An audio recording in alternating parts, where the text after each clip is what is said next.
Alors, on va s'intéresser aujourd'hui à la correction du 17, page 212, exercice de base sur les vecteurs. Donc, je vais vous montrer comment j'ai fait la figure sous GeoGebra. Donc, on me demandait au départ de construire un parallélogramme MNPQ. Donc, j'ai utilisé le quadrillage pour construire un parallélogramme MNPQ.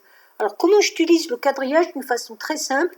Je vois que, par exemple, j'ai placé M et N, et j'ai regardé le nombre de carreaux qui me permettait de passer de M à N en utilisant les axes horizontaux et verticaux.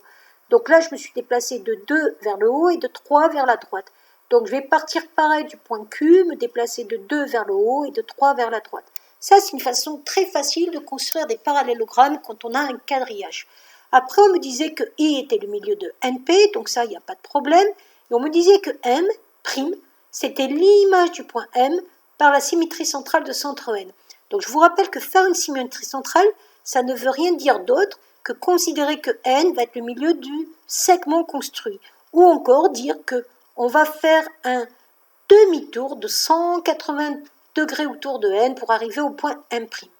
Donc ça va me donner un certain nombre de propriétés. La première propriété, c'est que comme MNPQ est un parallélogramme, ça veut dire que les vecteurs opposés sont égaux. Donc le vecteur Mn va être égal au vecteur QP. Donc ça, je le mets de côté. Je sais de plus que comme j'ai fait une symétrie centrale, c'est que N est le milieu de MM'. Donc si N est le milieu de MM', c'est que le vecteur Mn est égal au vecteur NM'. Donc ça, je le mets de côté. Et je vais m'occuper de résumer ces deux informations ici en une seule. Donc j'ai bien le vecteur Mn qui est égal au vecteur QP, et j'ai aussi le vecteur Mn qui est égal au vecteur Nm'. Vu que tous ces vecteurs sont égaux entre eux, ça veut dire que QP va être égal à Nm'.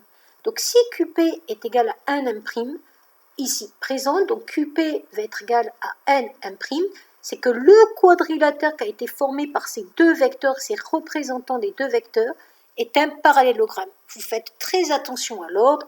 L'ordre, c'est QP', N. Et on se rappelle tous qu'un parallélogramme a ses diagonales qui se coupent à leur milieu. Or, vous savez que le point I, c'était le milieu de la première diagonale. Donc, ça va être aussi le milieu de la deuxième diagonale. J'ai donc bien prouvé que le point U, c'était le milieu de QM'. Voilà.